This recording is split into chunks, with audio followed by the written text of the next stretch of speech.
Cunha Bruno, Cunha Bruno, Cunha Bruno. Hello and welcome to episode 23 of the Clutch Report, baby. It's been a good couple of weeks for Manchester United fans. And for you too, Karak, because you saw Arsenal lose. I think this is the only time you'll be celebrating a Man United victory. Man, absolutely. But then before we move on, Shivers, what are those moves, my friend? I'm loving it, brother. I'm enjoying it. Every United fan has been doing this dance move for the last 3 days. Man, I swear, man. But before we move on, Shivers, how are you feeling? And just what are your thoughts on that game, man? You fucking beat Arsenal. How are you feeling today? In the words of Mr. Anil Kapoor, I feel like I'm on top of the world. Man, but what an incredible 10 days, man, from where we were with Ruben Amorim and just the state of the club.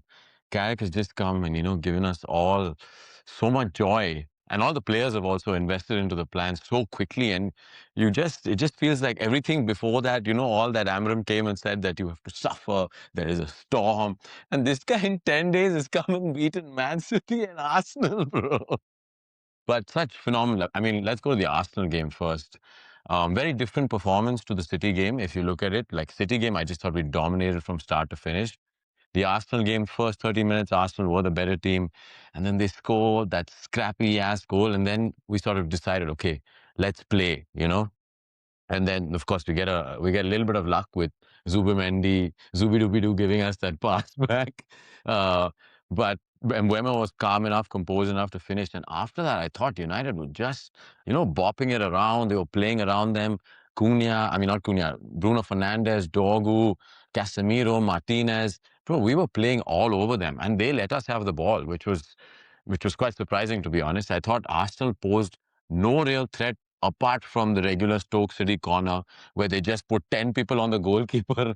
I'm like, bro, they have no other way to score or what? But the Man, quality of that Dorgu goal, man. Your boy, what did you call him? Gareth Bale, right? I was calling him your boy after that goal. But even the build-up for that goal, right? Bruno and Dorgu just sort of playing 1-2 off each other, playing around Declan Rice, around Zubimendi. It was just phenomenal to watch. And then I genuinely thought the only way Arsenal is scoring is through a corner. I was not, whenever they were coming forward, I was never really concerned, but I was like, oh, it's ricocheted and gone for a corner. Then the stress would come. Otherwise, there was no real stress. And then just to win it like that, what a goal to win it with, right? Even there, the little bit of play between Menu and Bruno, and then eventually Cunha finds space, and you give him that much time and space, he'll find the bottom corner. And what a way. And just the crowd also just erupted. It was just, it's been such sad moments for United over the past few months, and this has brought so much joy now. man, perfectly said, Shiv. And I can feel that joy and happiness from your face. But then, before we move on, I'd like to talk about Kobe Mainu. What a performance, and what the hell was Ruben Amorim thinking? Because, you have a player like him in your dressing room, and why didn't you use him? And Carrick has come on, and Carrick's like, listen, you're going to play both the games. And look at what he's done. No, I totally agree. And like something Amram had against Menu is that he doesn't run apparently. In the last two games, he's run more than anyone on the pitch. You know what I mean? So what are you saying? He doesn't run. And I think the biggest difference also is that he's playing players in their preferred position, right? Exactly. Bruno is playing further forward. He's playing Dorgu like left wing as opposed to that left wing weird position. Casemiro and Menu seem like a perfect jodi in that, in the holding role. And Mbeumo up top has also worked because I think he's very composed.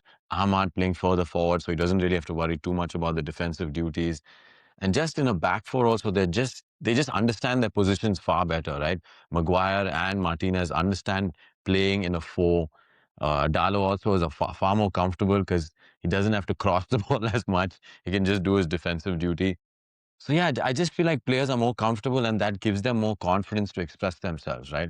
And that's what we've seen. Even in the City game, like we absolutely battered them. We could have won that game by 5 or 6 if it wasn't for a couple of close offsides. Even Casemiro had a few chances.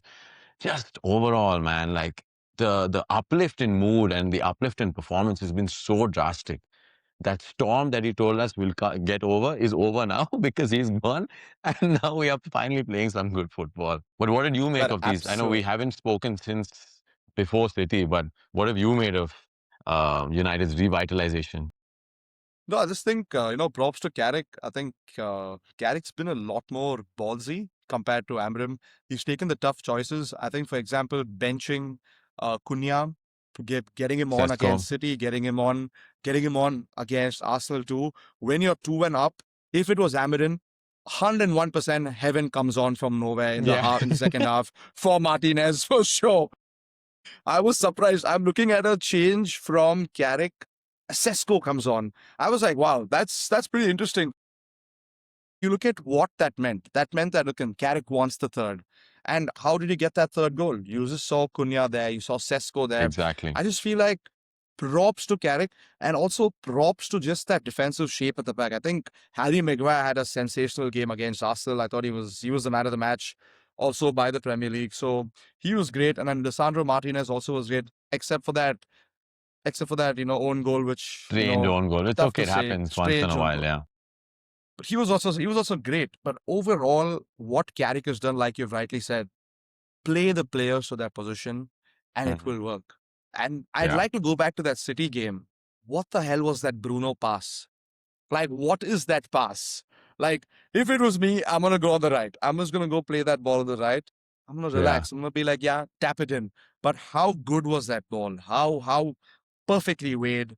What a goal. Onto his The left guys foot, just right? Like Henri said also in his post match, I mean, in the analysis, like takes him away to the right and then plays it right perfectly onto Mbeumo's left foot. And that's what creates the goal. That's what it is with Bruno, man. You play him higher up. Anyway, he creates so many chances. You play him higher up, he'll absolutely. create even more, you know? And now he's got players who can really finish also with him. So, I mean, really, really positive signs. And there's one man I want to talk about. He's unfortunately leaving our club this summer. Casemiro, man. This man has 5 Champions League titles, okay? But I have not seen a Manchester United player show this much passion. Bro, you watch him in the game. He's like egging everybody on. When we score a goal, he celebrates like it's the last goal he's ever going to score. You know, it's almost like his last game of football.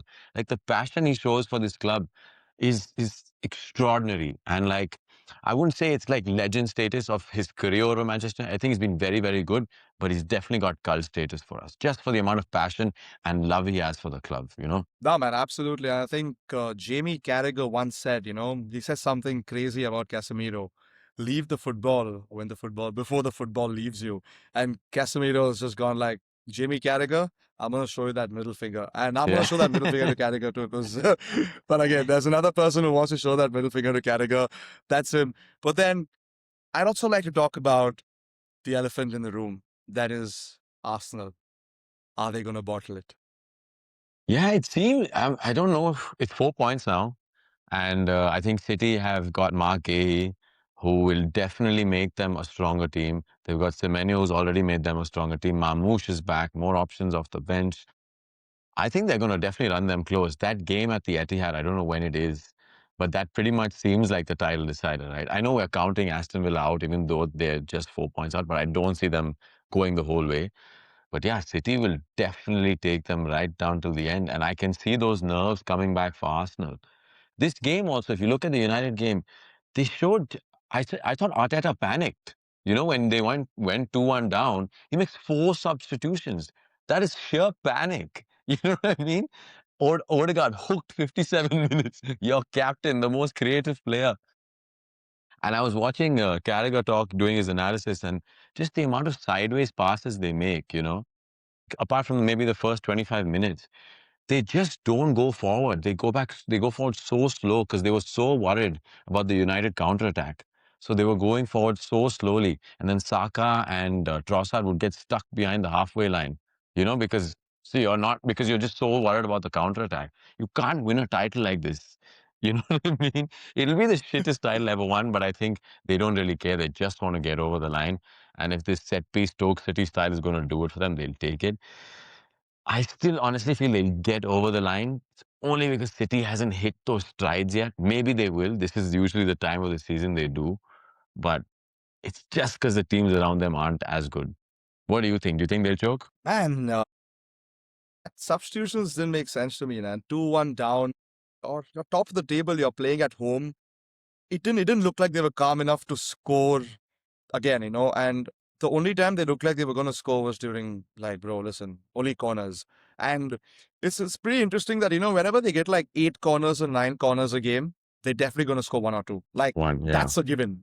That is an absolute given because they're so good at it. And let's appreciate that they're good at Yeah, it. absolutely. Absolutely. But what about that attack? What about your your main players who have to score goals? Own goals are like third in the list. You have Gyökeres, who's horrendous. Like, what the hell have they Did you paid him see? for? Did you play Gyökeres' clearance in the last minute? He goes on one and he's clearing the ball is gone this way. No, but Oh, I just don't like, I'm just like, I just don't understand that team anymore. You have Trossard, who comes in, scores, vanishes. You have Martinelli, who hardly ever plays in the Premier League. He looks like a Champions League player by the looks of it. And then you have Saka. Like, obviously we talk a lot about Saka and we talk about how talented he is and how he's world class and how he's going to be the next Salah of the league. But brother, he can't score more than 9 or 10 goals in a season. Like, even now he's he's at only four got goals. 4. Yeah. He's only got 4, Shiv, and where are the goals going to come from, Shiv? Because if you're just going to keep doing corner, corner, corner, man, I just have the costs were concern for me. Also, I just feel like Zubi Mendy, Odegaard, Odegaard has been piss poor for a while now. I think we've spoken about how bad Odegaard has been. But Zubi Mendy, that error, imagine, like, you're top of the Premier League. We all make errors. Once they made that error, it just felt like their shoulders dropped. Rice is looking down. All of their players were like, okay, listen, oh shit, we gave them a goal by mistake. So costs were concerned there for Arteta. And in these title races, we talk about statement wins. We talk about, listen, this is a statement win. Arsenal have only got one in the last 4 weeks. That's the Villa game. Yeah. Other than that, they don't have statement wins where they're like, listen, we're gonna go on a 9 point lead. We're gonna go on a 12 point lead. Yeah. So yeah, Even the I Forest I game see them last week, right? bottling. Exactly. So I see them bottling it, Shiv. I've seen City do this time and time again. And once you play into City's hands like how you've played in right now, I think it's bye-bye for Arsenal. And like you said, that game at Etihad, if City get that, it's gonna be bye-bye. And I'm gonna I'm Yeah. gonna be With drinking I'm gonna be drinking beers of Arsenal tears. this is the one weekend every rival fan base of United also everyone has been like supporting United. Even my brother was a Chelsea fan. He's like, I'm so happy you guys beat Arsenal. So just like the collective hate for Arsenal is really shown this weekend. But again with Arteta, like I just feel like they have so much talent going forward there. No matter, of course, the goal record is low from someone like a Saka, but they have Saka, they have Eze, they have a Martinelli, they have Odegaard. If you let these players express themselves, are you telling me they won't score more goals? Of course they will. But they've just set them up in such a defensive and like negative system. That only after they score maybe a second goal in a game, if they take a 2 goal lead, then he sort of says, okay, go express yourselves. But no, why can't it just be from minute one? Like you already have Saliba and Gabriel, who are arguably, or may not, maybe not even arguably, the best centre back pairing, right? You have Julian Timber, who for I don't know how long they've been saying is the best right back in the world. So if you have these three, David Raya's a phenomenal keeper, let your attacking players express themselves, right? But I mean, right now they're still top of the table, so not too much to argue with. It's still one defeat at Emirates in I don't know how long. And I think before this game, they'd conceded only 6 goals at the Emirates, and now they've conceded 3 in one game. So that's just the magic of Michael Carrick, baby. But Shiv, one last question for you before we move on. Do you think Michael Carrick stays beyond this season? Again, it's too early to say. It's only been 2 games. I think Roy Keane came out and said that even if he wins all 16 games, he shouldn't get the job, which I think is a ridiculous statement. Like, if he wins all 16 games, why will you not hire him? You know what I mean? He's done everything you've asked him plus more. Um, i- it depends on how it pans out, right? I think we have a very strong chance of making top four. If he makes top four, top five, he's already put himself in the argument. But it depends on the performances. If we see these level of performances for the next 14 weeks, why not, man? And I'm ready to be hurt again. Like with Sosha, I'm ready to be hurt again. Because I think, like, when Adi came on, like, that was some of the most of the joy we've experienced since post Fergie. So, if performances are like this and we get top four, why not? I'm all for it. But moving on from Interesting.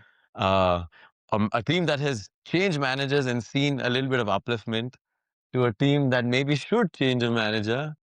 Bournemouth 3, Liverpool 2, my friend. I think the slot out chants are getting louder and louder. Shiv, I've been slot out since November 27, Shiv, and we've won 5 games since September.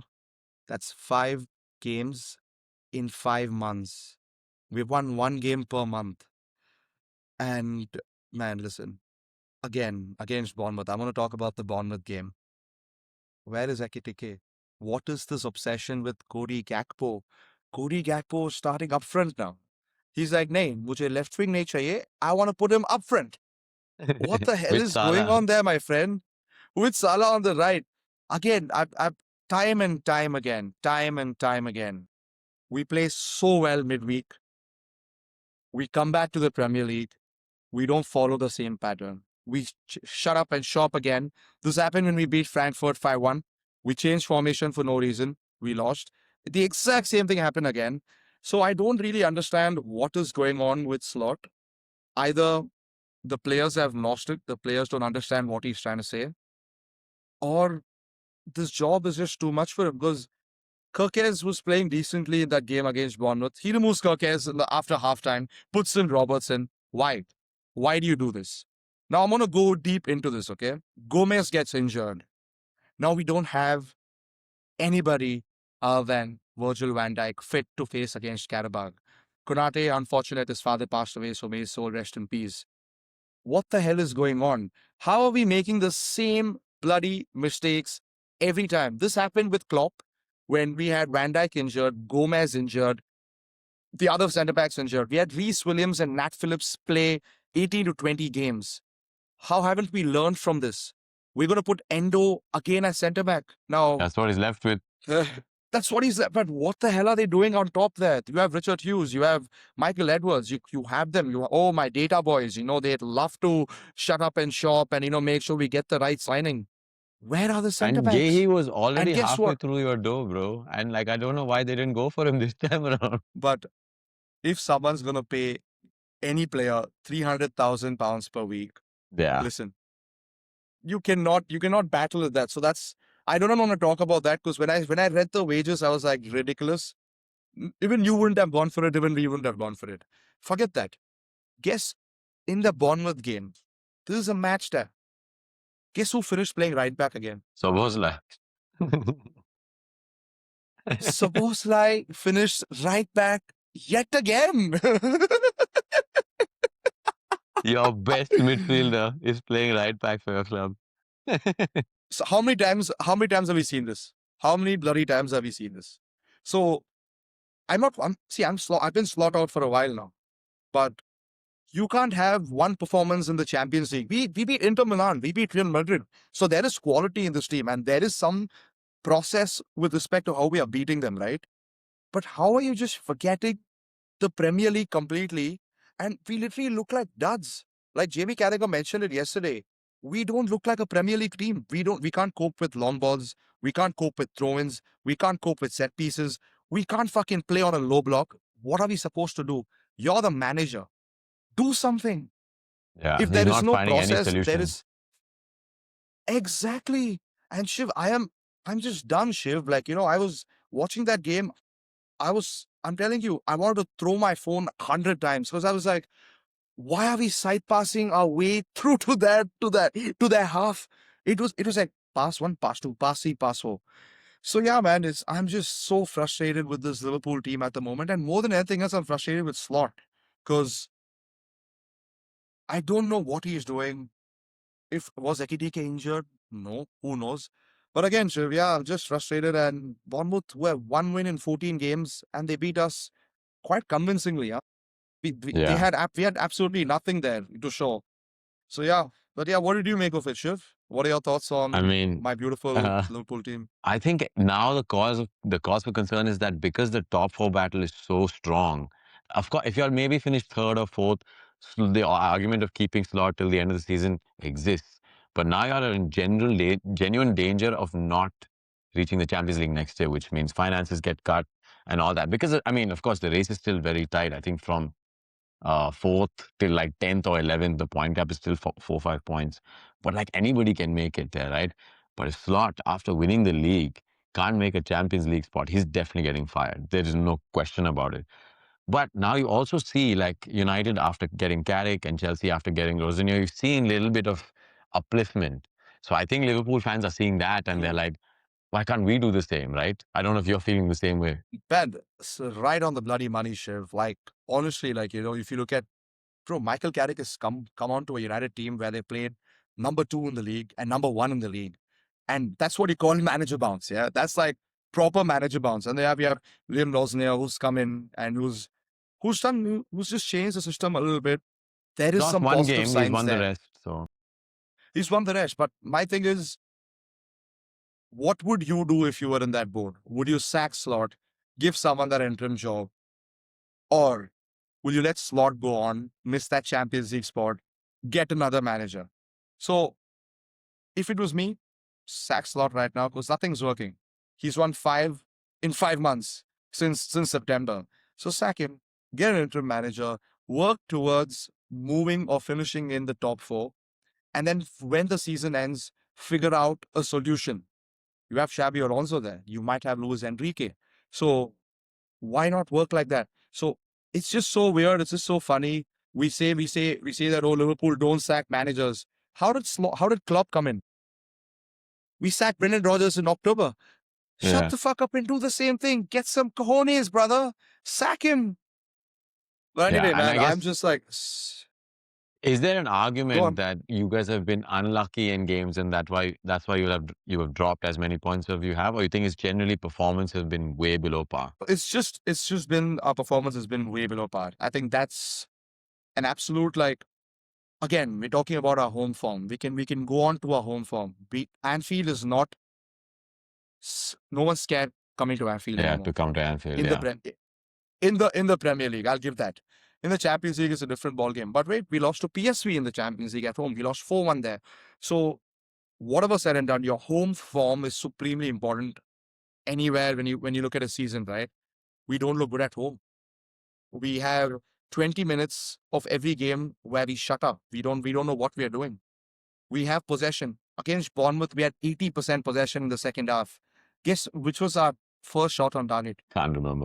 The s- the, the goal Szoboszlai scored, 85th Wow. minute. So what the hell are we doing?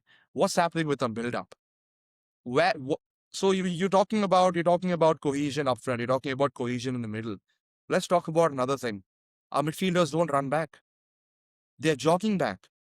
Bournemouth could have had one more. Bournemouth could have scored 3 or 4. They could have been up 3-1.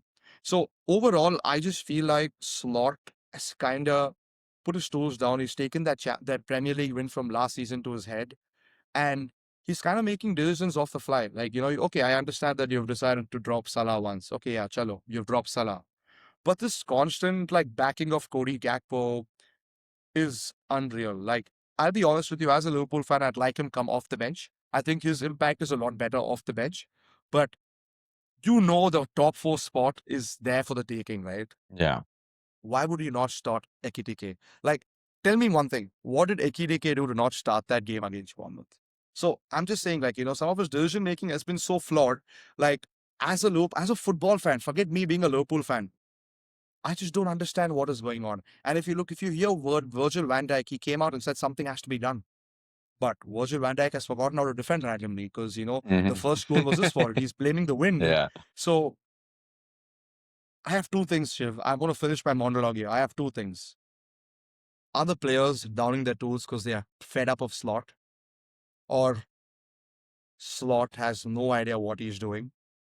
And number three, I think Edwards and Hughes are backing him because he won that Premier League. And as long as they continue, because it doesn't look like we're going to finish top four. Yeah. I mean, it's showing signs that Slot has lost the dressing room a little bit if Van Dijk is coming out and saying statements like that. Um, but yeah, like you said, because he won the Prem last year, he's kept his job for now. Any other manager, this is similar to the Amarim situation, right? Like lots of draws, lots of results that you should have probably won, and we finally pulled the trigger. Although it wasn't because of performances, similar to your board, we were also backing our man, and I've also mentioned multiple times on this podcast, and I'll hold my hand up. I was saying that Amarim should have got time till the end of the season. Kill that man. No, we don't need it. I don't want to suffer. Bro, it genuinely feels like we were sold on some, like it was like a fever dream. For 14 months, this guy told us, no, you have to suffer, you have to suffer. And no, we didn't. We're okay. But yeah, anyway, I think in the next month or so, this will start to unravel. If Slot doesn't pick up a few wins in the league, I can see him losing his job as well because you're just seeing what's happening with other teams, and I think Liverpool will follow suit. But yeah, I think that's a good Premier League roundup, an enjoyable one for me especially. And we can quickly move on to Australian Open, which has also been heating up. I think the quarterfinals have pretty much been set up. Semifinals also, a couple of semifinals. We can maybe look at the draw for both of those, starting with the men. Yes, sir. Starting with the men, and oof, we're gonna start off with the first game of we obviously we can talk about Zverev versus Tien. What a bloody game, Shiv.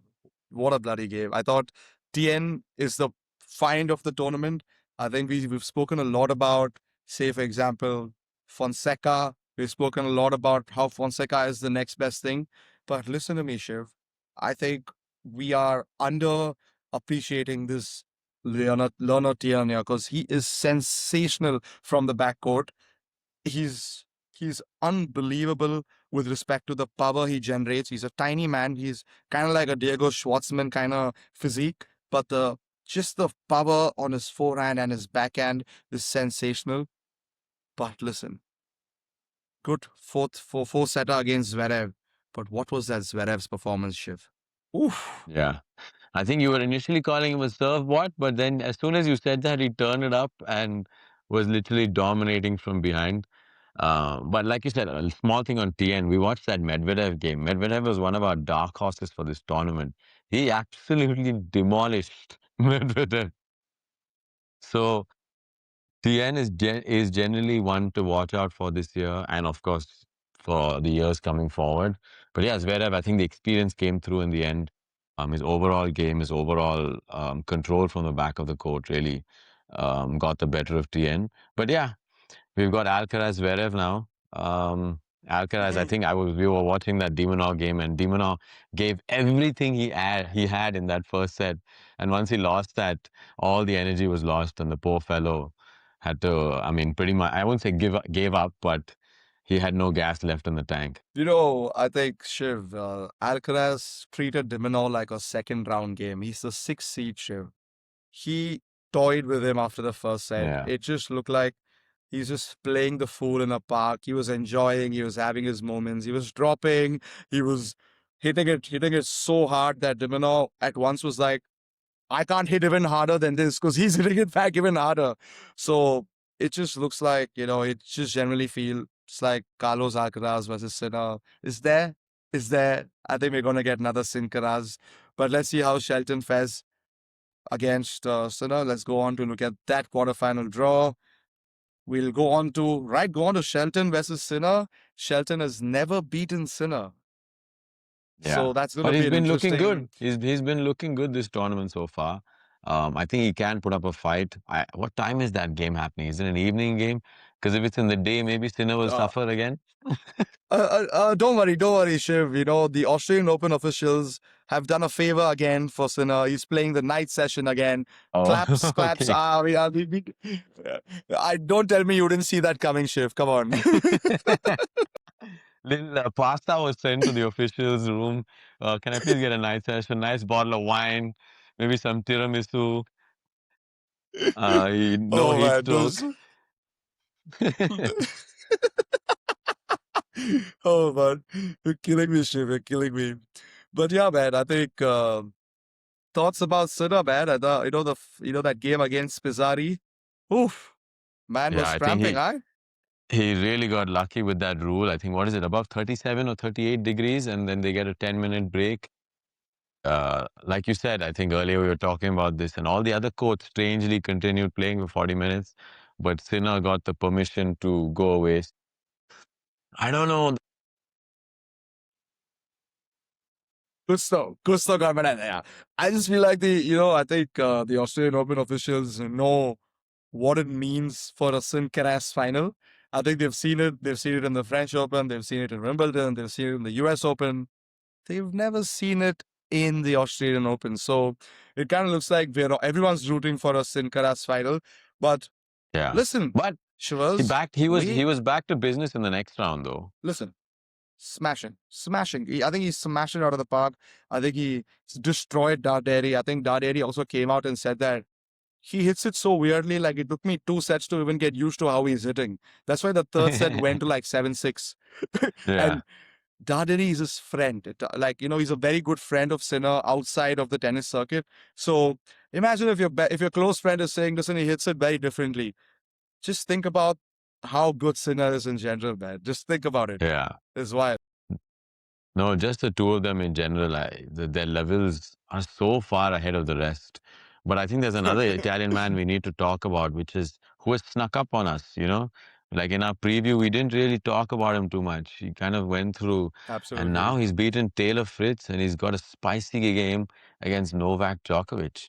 And I genuinely think that's Mm-hmm. not going to be straightforward for Djoko, even though he's had a long break because Menchik gave him a little walkover. But that's going to be a tough game for Djokovic. What do you think? No, no, absolutely. But that's the only thing. I think when in our preview we spoke about this. We're talking about Novak Djokovic in his house. It's his spark.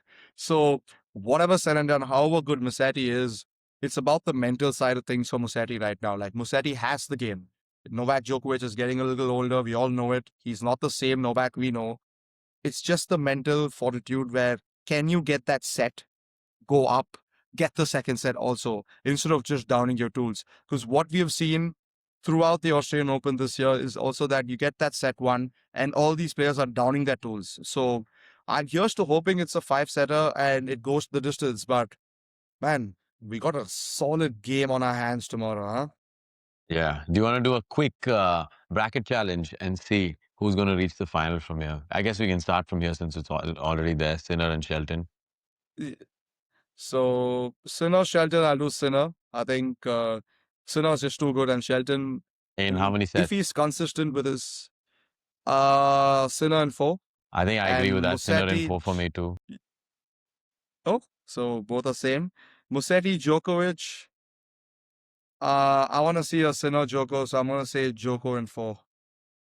Okay, I'm going to be different here and say Musetti is going to beat Djokovic in 5. It's a rogue prediction, Ooh, but and I then just watched him play against Fritz and I was very impressed. And I not also have absolutely, a and then soft spot for people with one-handed backhands, you know. what about Sinner Musetti from your end then Sinner Musetti, Sinner will for win, the and I think that'll semifinals? be, yeah, I think Sinner will have too much for Musetti. Probably in 4 again. So I'm going Sinner Djokovic, Sinner to win. Carlos Alcaraz versus Zverev. I'm going. Uh, I'm going Alcaraz in Alcaraz to 3? win that in four. Yeah, I'm Alcaraz in going four. I Alcaraz in think 3 Zverev's for me. just. Oh, you're going Alcaraz in three. You think he's gonna swipe him apart? Man, I think the form Alcaraz has shown in this tournament has been phenomenal so far. He's had, like we talk Mm-hmm. about Alcaraz and we say that he has certain like spells in games where he'll drift away. I feel like in this tournament, those spells have been getting shorter and shorter, you know? So Zverev will have to be on it the entire time or the entire set for him to get even one. So I think Alcaraz wins that in 3 straight sets. We literally saw that. We saw that post-match press conference from Alcaraz, and he was like, "I'm gonna be there. I know what to do. If Zverev wants to win, he needs to sweat a lot." And that smirk in the end, brother, that just says Yeah. he's a man on a mission. If he wins the Australian Open ship, he's gonna be the youngest ever player to get a Carrick Grand Slam. Wow. That is ridiculous. He'll be what, 20? He's 23 That now? is, bro. He's totally he's 23, man. He should be 22. If he's 22 23, or let me see. 23. Carlos. Oh, he's Carlos Alcaraz is 22, man. And how old is Sinner? 1 year older or the same age? Sinner also is 20. Sinner's 23. Sinner is 23, I think. Okay, okay. Sinner's 24. He's a 2001 born, so Sinner's 2 years older than him. Okay, okay. Because even he has just one left to get the career Grand Slam, which is the French. If he wins the French this year, then he'll have a career Grand Slam. But of course, can't be the youngest. But yeah, going to the final then, Alcaraz, where do you see that finishing? Oh, man. Okay, I'm going to say five setter. That's all I can say. I'm going to say Alcaraz in four. Four, maybe five. Oh, Because will have to okay. play a I'm little going to bit say in daytime, five. no? So a little bit daytime he has to play. Shiv, don't worry, Shiv. The Australian Open officials will make sure the roof is closed by some Tom, Dick, and Harry rule. They'll say something on the likes of the heat level is 5, so we have to close the door. Or it might just randomly start raining and they won't open the roof again. So listen, Yeah. brother, we've already seen what's happened once, so I don't want to talk about it. But Yeah. I think we can move on, Shiv. We can go on to the women's side of the draw. And yes.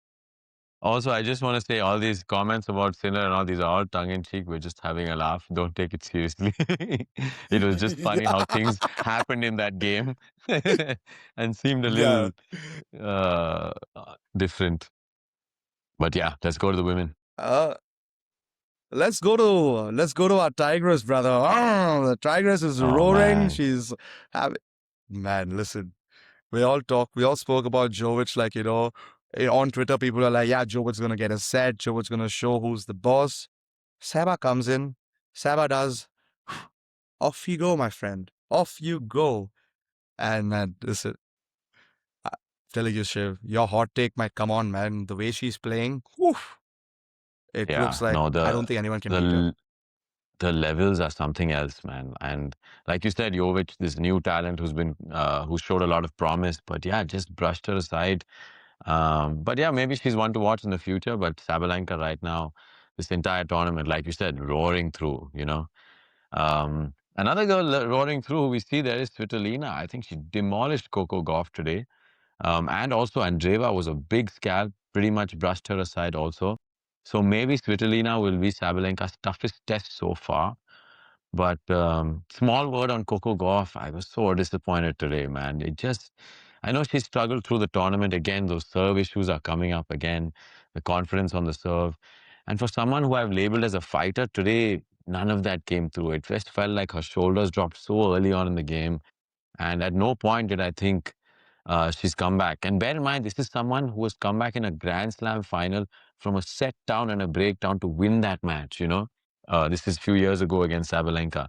So this was a really disappointing quarterfinal performance from her. And I don't know, mentally, she just wasn't there today. Man, spot on, Shiv. I just thought Coco Gauff was horrendous. Props to Svitolina. Svitolina played really well. But then that game got over in 59 bloody minutes. Coco Gauff just couldn't serve. You saw the first game, she got broken 3 times in a row on her serve. She couldn't get her serve at all. And Svitolina was just, it just was too easy for Svitolina. And like you said, Shiv, where is that spirit gone? You watched the game against Muchova. It was very similar. She wasn't playing that well, but Muchova also was making a lot of mistakes. But then listen, Svito just wrapped her in a chocolate paper and just threw her out, man. It was a Yeah, demolition, man. I'll be honest with I you. think, It was a sad. It was yeah, just sad to both watch. both quarterfinals on this side of the draw have been absolute demolition jobs. But we've got some juicy, juicy encounters on the other side. First up, Pegula and Samova, man. Both of these also been in phenomenal form. I think I haven't watched much of Man. Pegula, unfortunately, but Anisimova I've watched a little bit, and she does have moments in games where she does fade away, but overall she's been pretty good. What have you made of the two of these? That, bro, Pegula just beat Madison Keys. I think Madison Keys and Pegula have a podcast together, and it Mhm. was like the first ever battle between them after they started their podcast.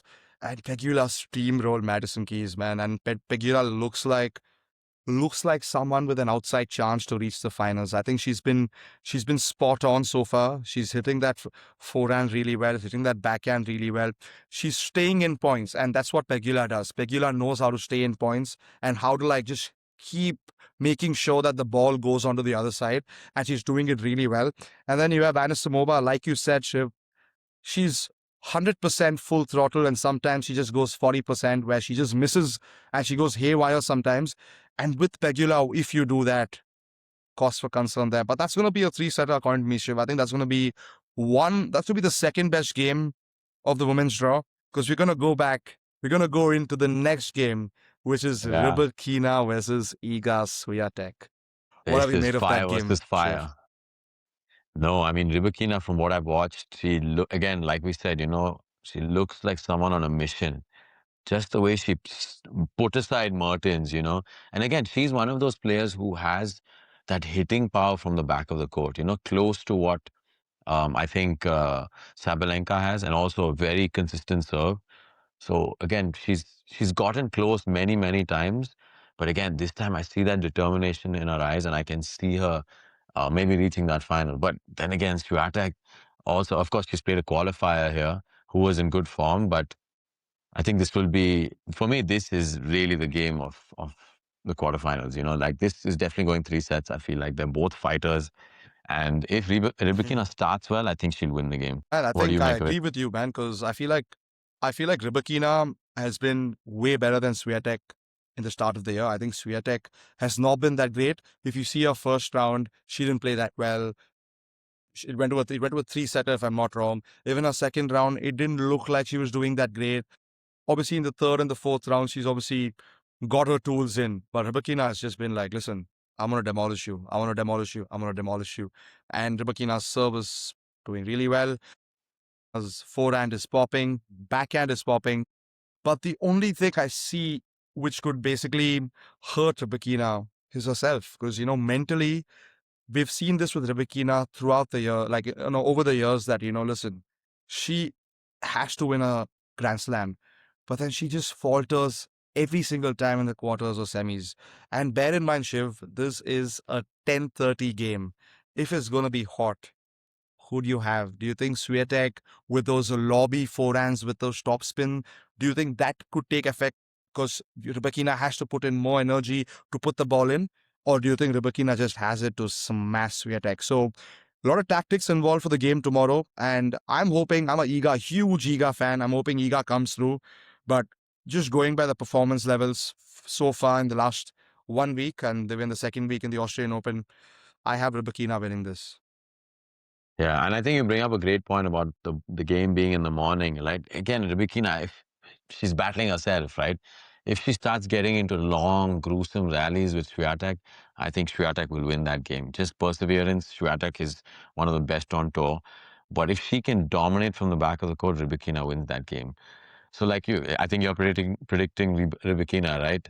I also think Rybakina will continue her form and will beat Swiatek. Okay, so Rybakina. And what about the Pegula Anisimova game? Who do you think wins that? This is tough for me to call, man. I genuinely, again, similar. Like, again, if you go into like a long, gruesome battle with Pegula, I think she beats you. Anisimova has to just be consistently dominating from the baseline. But I will put Anisimova to go through. I just think she's too much firepower for Pegula. What do you think? Obviously, both of us have Sabalenka reaching the finals, correct? Yes, yes, So Saba is on yes. top. So Rybakina, Swiatek, yeah, I think I might put Rybakina there. And Pegula Anisimova, I'm gonna put Pegula there. I think she's just a tad bit better than Anisimova at this moment in the last week, running in from week 1 and week 2. And Rybakina versus Sabalenka final. Who wins that, my friend? I think we predicted Sabalenka already, but Listen, Sabalenka, man, I don't know, man. I don't see anybody beating her anyway. I think she's just looking phenomenal. I think she started the year really right, and it just shows with her body language. She's just very happy, very nice. She wants her boyfriend to propose. So I think if she wins the Australian Open, I think he might propose, and that's also playing a she part in her literally mind that I need to win it so demanded that my him. boyfriend. Yeah. Exactly. So, but yeah, but I have another question for you, Shiv. I've been reading about this a lot. Do you think, I think we're finally in a stage where, this is the first time in a long time, all the seeded players in the men's side and the women's side have easily qualified to the quarterfinals? Yeah, it's very few upsets, right, in this tournament. Um, which I don't know if this will be the trend for the year. It's very unlikely, especially on like you honestly see a lot of upsets on grass and even in the clay on the at the French Open. On hard court, I feel like the game sort of neutralizes and the better players come forward. Because on those courts, they're more specialized players. You know, you get a lot of the Europeans who come out, like the Spanish, the Italians. They come out and play better on some of the clay courts, and then you have some of the English players who come out and play better on grass. So the two hard courts are usually the ones where the levels sort of neutralize. So maybe in the US we'll see something similar. But yeah, I mean it's a good sign. At least we're seeing the best players reach the the further rounds. Um, but yeah, I think from Hmm. our first round, from when we did our preview, I had predicted Sinner and Sabalenka, but now I'm switching to Alcaraz and Sabalenka. And you have not revealed your men's side Hmm. winner, but I think at the time you said Sinner, right? At the time, I said Sinner. Yes, I said Sinner, and my hot take was neither of them reached the final. So let's see if that hot take ever comes through because I don't see it coming. Yeah. So, but now you're just saying 5 sets on the men's side, but you don't know who's gonna win. I'll say Sinner. Let's do Sinner. Yeah. You go Alcaraz, I'll go Sinner. Okay, cool. No, but yeah, I think that's been a pretty good roundup of the Australian Open action. I can't wait for tomorrow morning. The games that we have lined up for tomorrow are Man. just spectacular. And then we should be back Yeah, on man. Monday to review Premier League action and, of course, the remainder of the Australian Open. And soon we'll also do a preview of the ICC T20 World Cup. Lots of political news going on there Mhm. too. Also, before we close, all of you punters out there, tomorrow is the last round of the Champions League. 18 games all at once. If you have some juicy ones flowing, listen, Bryce, put it because that Lamborghini is coming home, boys. I want to finish with this, baby. But yeah, that's episode 23 of the Crush Report, and we'll catch you in the next one.